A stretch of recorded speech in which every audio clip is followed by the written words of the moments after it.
오늘 함께 나눌 말씀은 사무엘상 17장 38절로부터 49절까지의 말씀입니다.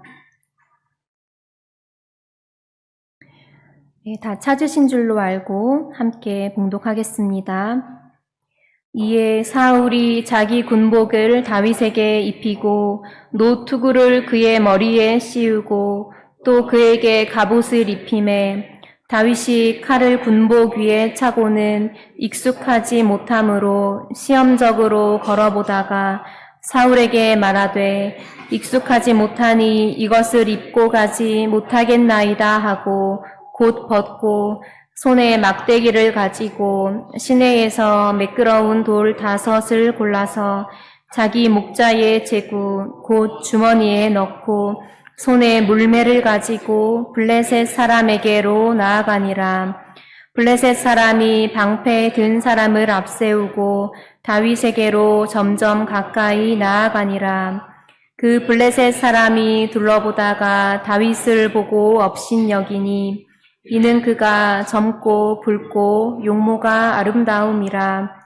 블레셋 사람이 다윗에게 이르되 내가 나를 개로 여기고 막대기를 가지고 내게 나아왔느냐 하고 신들의 이름으로 다윗을 저주하고 그 블레셋 사람이 또 다윗에게 이르되 내게로 오라. 내가 내 살을 공중의 새들과 들짐승들에게 주리라 하는지라. 다윗이 블레셋 사람에게 이르되 너는 칼과 창과 단창으로 내게 나아오거니와 나는 만군의 여호와의 이름 곧 내가 모욕하는 이스라엘 군대의 하나님의 이름으로 내게 나아가노라. 오늘 여호와께서 너를 내 손에 넘기시리니 내가 너를 쳐서 내 목을 베고 블레셋 군대의 시체를 오늘 공중의 새와 땅의 들짐승에게 주어 온 땅으로 이스라엘의 하나님이 계신 줄 알게 하겠고 또 여호와의 구원하심이 칼과 창에 있지 아니함을 알게 하리라. 전쟁은 여호와께 속한 것인즉 그가 너희를 우리 손에 넘기시리라. 블레셋 사람이 일어나 다윗에게로 마주 가까이 올 때에 다윗이 블레셋 사람을 향하여 빨리 달리며 손을 주머니에 넣어 돌을 가지고 물매로 던져 블레셋 사람의 이마를 치매 돌이 그의 이마에 박히니 땅에 엎드러지니라. 아멘. 네, 하나님께서 이스라엘의 첫 번째 왕 사울을 패하고 다윗이 이스라엘의 왕이 되도록 명령하셨습니다. 선지자 사무엘이 여호와의 명령을 따라 다윗에게 기름을 부으니 그가 여호와의 영에 감동이 되었습니다. 그러나 사울왕은 아직 살아있고 다윗은 여전히 어린 목동 소년에 불과했습니다. 그렇지만 기름 부음을 받은 자로서 다윗은 이제부터 이스라엘을 강한 왕국으로 세워가기까지 과정을 거쳐나가게 됩니다. 다윗이 처음으로 맞서 싸운 전투는 블레셋의 장수 골리앗과의 싸움입니다. 오늘 함께 읽은 이 성경 본문의 내용은 기독 신앙을 갖지 않은 사람들에게도 아주 잘 알려져 있습니다. 이 말씀을 잘 관찰해 보면 왜 하나님께서 다윗에게 기름을 부으셨는지, 또 왜 그가 이스라엘의 백전백승의 왕이 될 수밖에 없는지 그 이유를 분명히 발견할 수 있습니다.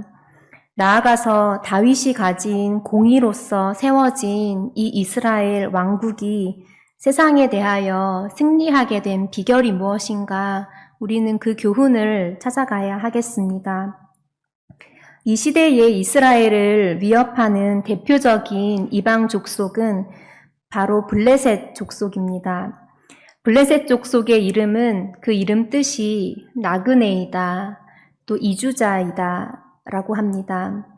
그들은 정착하지 않고 떠돌이와 같이 계속 돌아다니면서 지냈고 또 여러 신을 섬겼는데 그 가운데 가장 대표적인 신이 다곤 신입니다.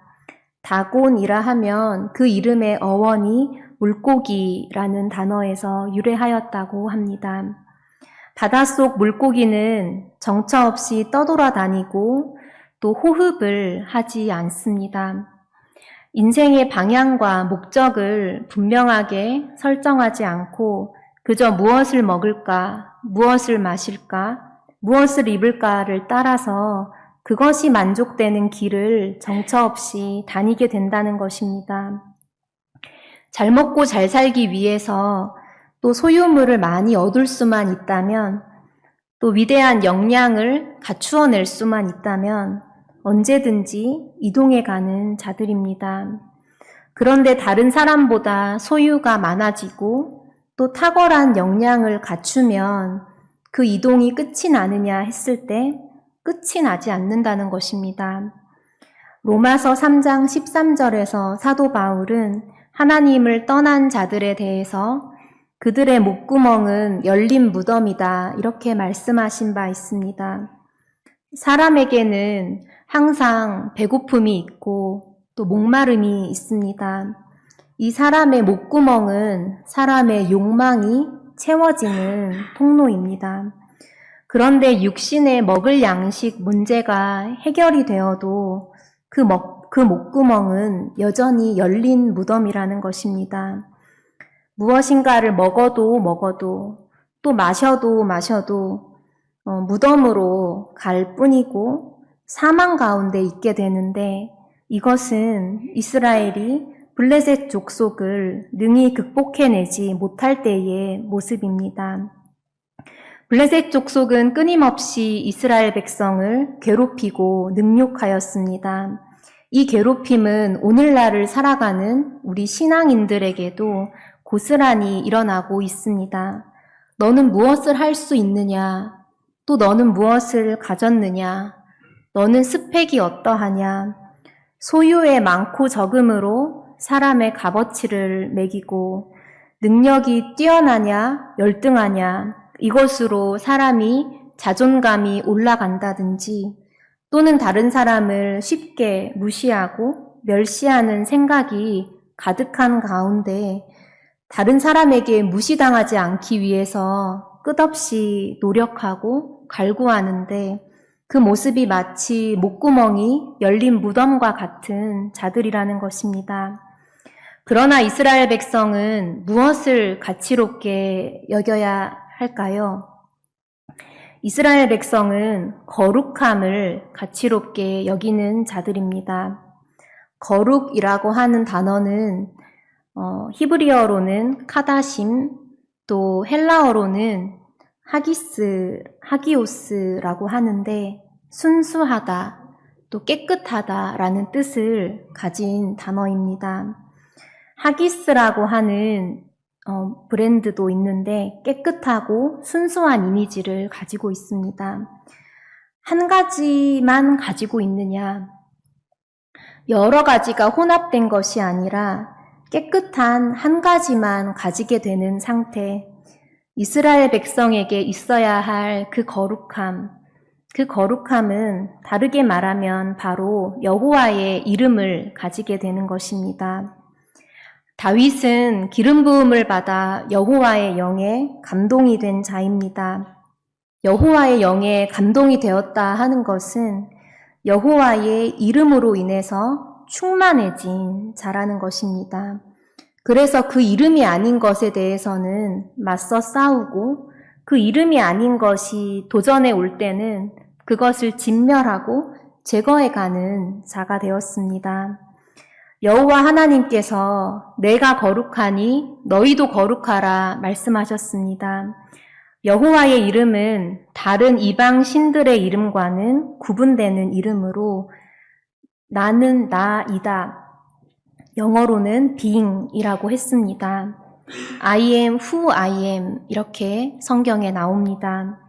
나는 존재의 신이다. 소유의 신이나 행함의 신과는 구분되는 이름입니다.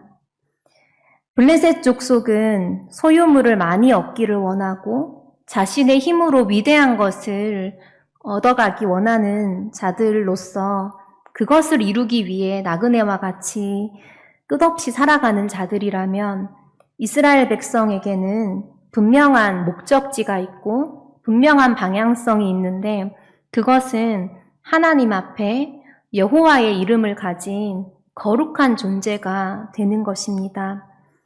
여호와의 이름을 가진 자는 크고 장대한 용사 골리앗을 마주하게 되었을 때에도 전혀 두려워하지 않았습니다. 블레셋 족속을 향해서 다윗이 말했습니다. 너는 무할례자로서 여호와의 군대를 능욕하느냐? 너희는 할례를 받지 못한 자가 아니냐? 이렇게 외쳤습니다. 할례라고 하는 의식은 이스라엘에서 태어난 지 8일이 된 사내 아이에게 그 생식기의 포피를 벗겨내는 의식입니다. 모세의 율법이 주어지기 한참 이전부터 믿음의 조상 아브라함에게 하나님께서 명령하신 의식인데 할례를 행하지 않으면 이스라엘 백성에서 끊어지리라 이렇게 말씀하셨습니다. 천하 만물과 우주를 창조하신 하나님께서 그까짓 8일 된 사내 아이의 생식기 포피에 집착하시는 이유가 과연 무엇일까요? 이것은 하나의 수수께끼이고 하나의 비유입니다. 퀴즈의 정답을 아는 세계가 있고 수수께끼의 해답을 아는 세계가 있습니다. 할례에 관한 수수께끼가 열려져야 됩니다. 유대인들은 아브라함 때부터 이 할례를 중요하게 여기고 할례에 목숨을 걸었습니다. 그렇지만 할례를 명령하신 여호와 하나님의 마음이 무엇인지에 관한 그 수수께끼의 해답은 갖지 못한 자들이었습니다. 남자이든 여자이든 하나님 앞에서 육체의 성별이 무엇이든지 또 그 생식기의 껍질을 제거한 할례자이든 무할례자이든지 간에 이것은 육체에 관한 이야기가 아닙니다. 육체의 할례에는 교훈은 따로 없습니다. 이것은 영에 관한 이야기입니다. 우리의 속사람이 하나님 앞에서 할례를 받듯이 그 껍질을 제거하는 신앙을 가졌느냐, 그 거룩함이 확보되었느냐, 이것을 말씀하고 계십니다. 우리가 세상을 살아갈 때 자기소개서나 이력서를 쓰게 되면 그 안에 사람을 설명하는 많은 조건들이 있습니다. 나이, 성별, 출신 학교, 고향, 성적, 자격증, 출신 집안, 경력과 업적, 내지는 수상 내용, 이러한 모든 것은 한 사람을 둘러싸고 있는 껍질에 해당하는 것입니다. 그 껍질을 벗겨내고 났을 때 너의 속에 하나님이 너를 창조하신 진정한 이름이 그 내용과 같이 거룩하게 자리하고 있느냐, 지금 이것을 묻고 계십니다. 너는 누구이고 너는 하나님 앞에 거룩함이 확보된 이스라엘 백성이냐? 너의 내면에 여호와의 이름이 있느냐? 이것을 묻고 계십니다. 이것이 영적 할례입니다.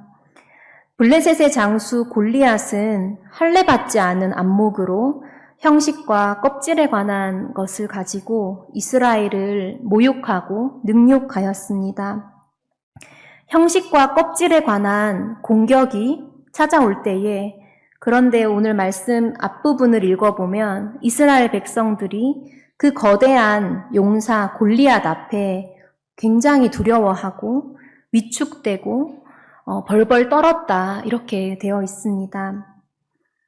형식과 껍데기에 사로잡혀 있고 내가 그것으로 울고 웃는 그러한 신앙 가운데 있다면 이 블레셋의 영적 도전을 도무지 이겨낼 수가 없다는 것입니다. 이제 다윗은 블레셋에 대해서 싸우러 나갑니다.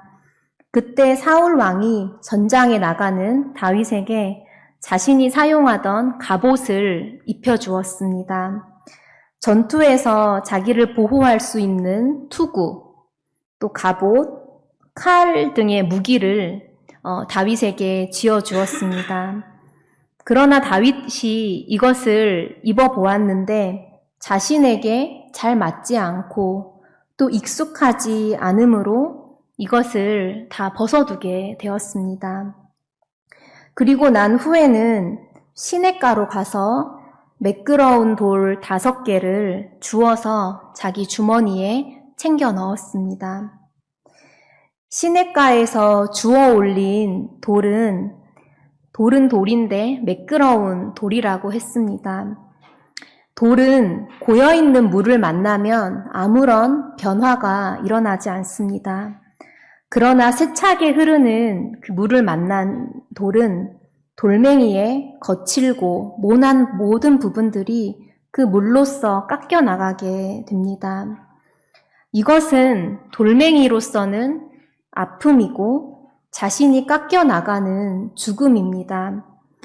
그러나 세차게 흐르는 물과 같이 힘있는 여호와의 말씀 앞에서 하나님의 의가 아닌 것에 대해서는 죽어나가고 깎여나가고 매끄럽게 다듬어지는 과정을 거치게 되었더니 이제는 더 이상 깎일 것이 없는 매끄러운 돌멩이가 되었습니다.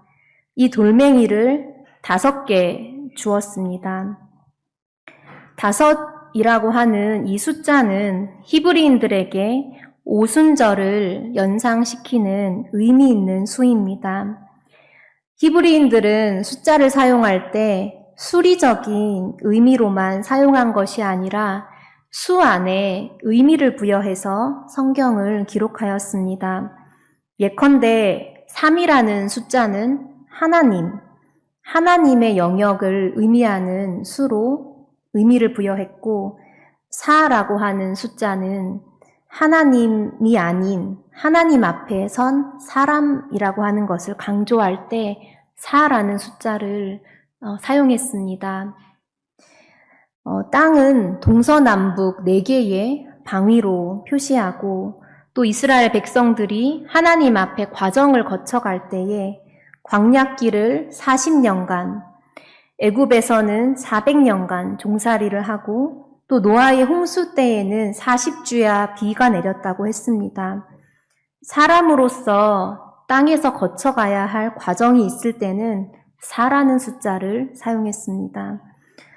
5라는 숫자는 온전한 회복을 의미하는 숫자입니다. 6월절로부터 안식일이 7번 반복된 이후에 7749를 거쳐서 그 다음 날 50일째가 되면 이 날을 77절 또 오순절이라고 했습니다.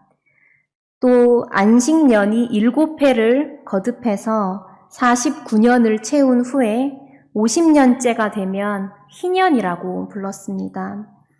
희년이 되면 누구든지 종의 신분을 가진 사람이라도 희년의 나팔소리가 불려오면 그 사람은 자유인으로 신분이 풀려나게 되었습니다. 빚을 져서 내 모든 재산과 땅을 다 빼앗겼다 하더라도 원래의 주인에게로 땅이 돌아오게 되는 것이 희년입니다. 이처럼 5라는 숫자는 온전한 회복을 의미하는 숫자입니다.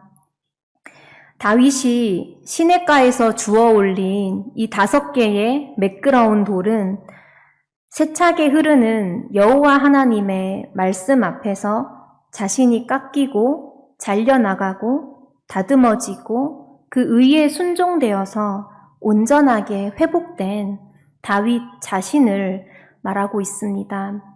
이 5개의 돌멩이는 다윗 자신이 가지게 된 신앙 정체성입니다. 이제 다윗은 만군의 여호와의 이름으로 내게 나아가노라. 전쟁은 여호와께 속한 것이다. 이렇게 선언하였습니다. 이 전쟁의 주관자는 누구이냐 했을 때 이 전쟁의 주관자는 여호와이라는 것입니다. 여호와의 이름을 가지게 되면 이미 전쟁 시작 안 했는데 이미 승리자라는 것입니다. 왜냐하면 전쟁의 주관자가 여호와이시고 전쟁의 목적도 여호와의 이름을 얻게 되는 것이기 때문입니다. 지금 다윗은 이미 이겼다라고 하는 확신을 가지고 이 5개의 돌멩이를 주어서 블레셋 앞에 나아갔습니다. 여호와의 이름은 이다라고 하였습니다. 여호와 하나님은 많은 이방신들과는 달리 나는 나이다라고 하는 이름을 우리에게 주시는 분입니다. 내가 나다워지는 것, 사람이 사람다워지는 것, 그것이 곧 여호와께서 주신 이름입니다. 여호와 하나님은 다윗의 무엇을 아름답게 여겼느냐? 우리가 지난 시간에도 나누었던 것처럼 다윗의 얼굴빛이 붉음을 보고 그를 아름답게 여겼다 했습니다. 붉음이라고 하는 이 빛깔은 땅에 대한 빛깔입니다. 흙의 빛깔입니다. 사람은 적신으로 와서 적신으로 돌아간다 이렇게 말합니다. 한 줌의 흙으로부터 시작되어서 다시 흙으로 돌아갈 수밖에 없는 것이 인생의 운명입니다. 그러므로 다윗이 여호와의 이름을 가지게 됐다라고 하는 그 비결은 다윗 자신이 나는 붉은 인생입니다 라고 하는 자기 존재를 여호와 하나님 앞에 내어놓는 자였다는 것입니다. 하나님은 천사를 사람의 아들로 삼지 않으시고 천사가 아니라 사람을 하나님의 아들로 삼으셨습니다.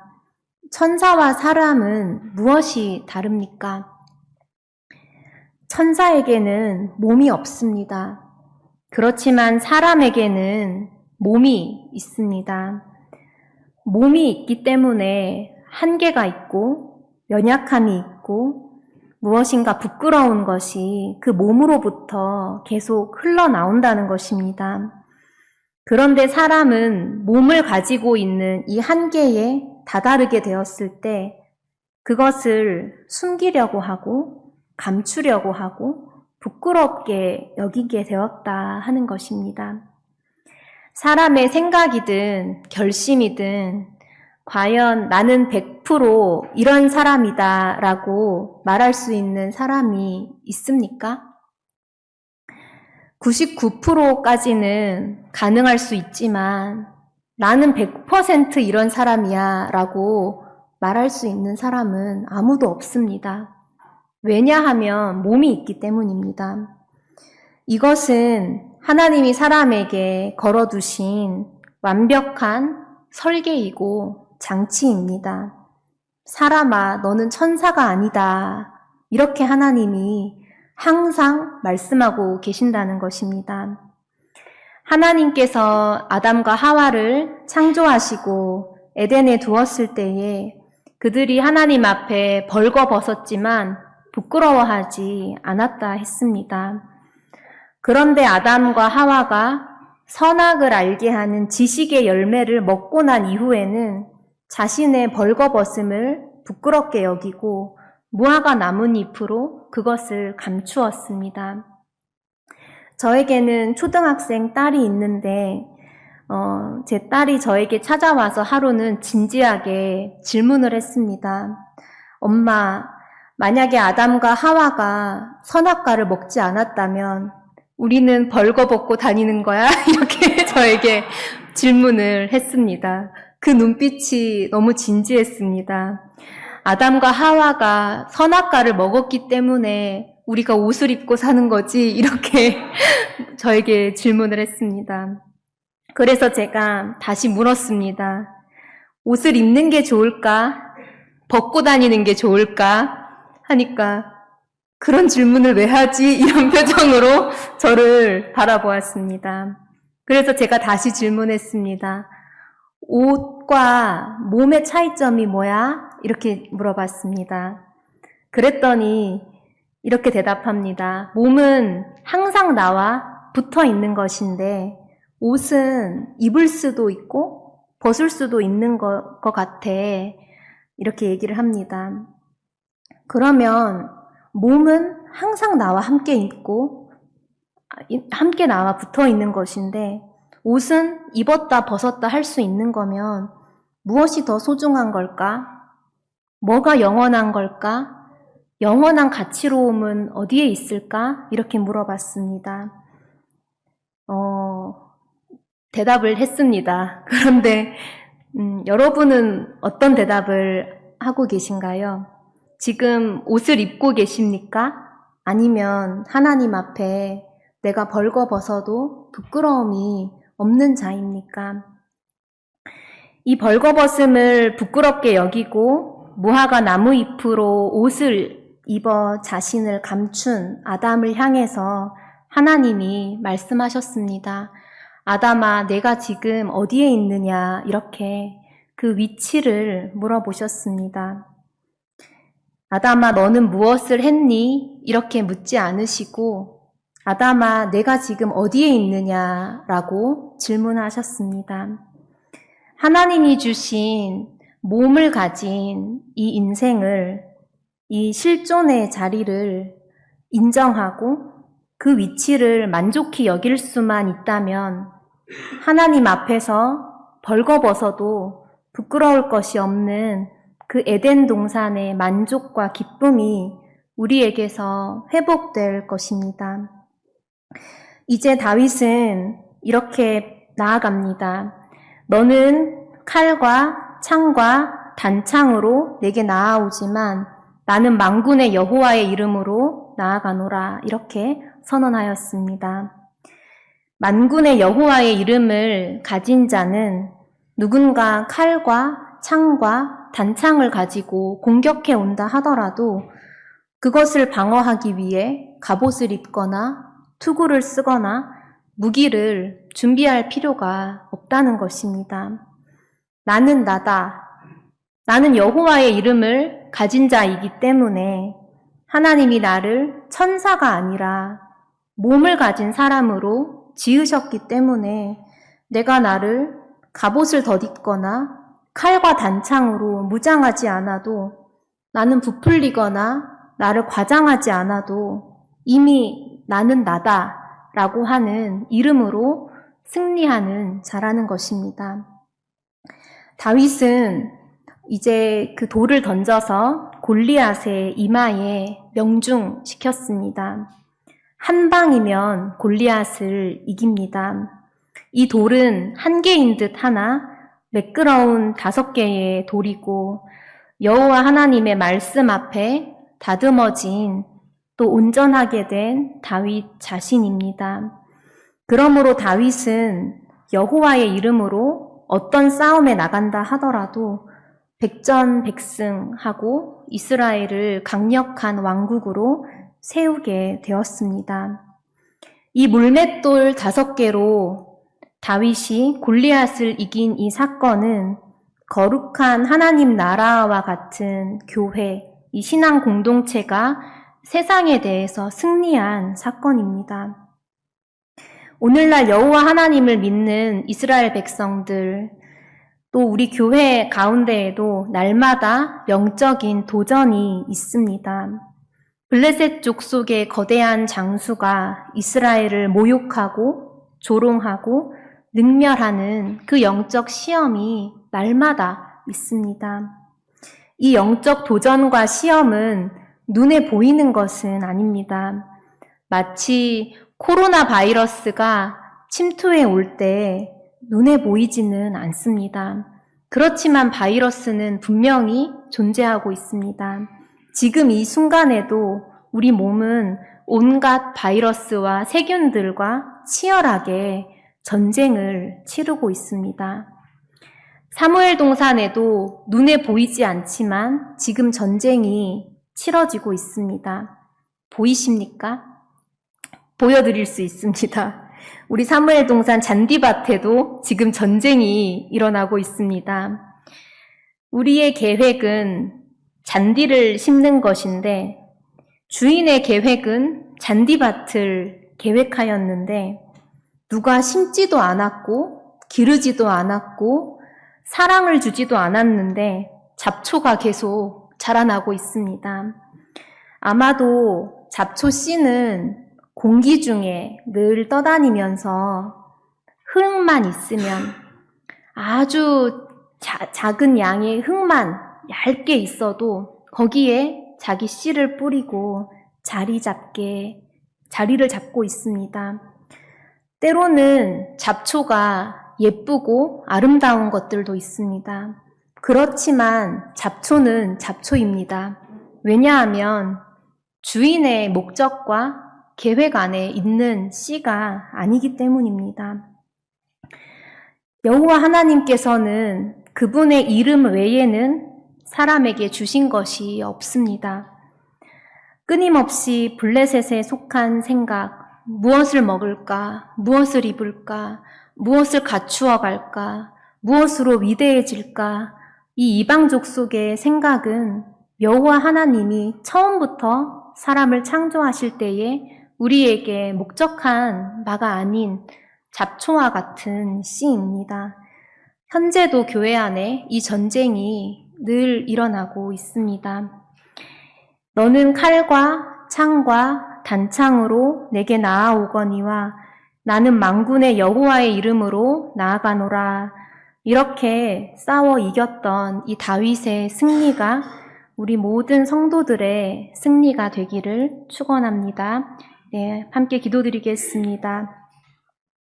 하나님 아버지, 만군의 여호와의 이름으로 블레셋 족속을 능히 이겨낸 다윗과 같이 오늘날 저희도 세상의 모든 시험과 영적인 도전들을 여호와의 이름으로 이기는 거룩한 신앙을 가진 자들이 되게 하여 주시옵소서.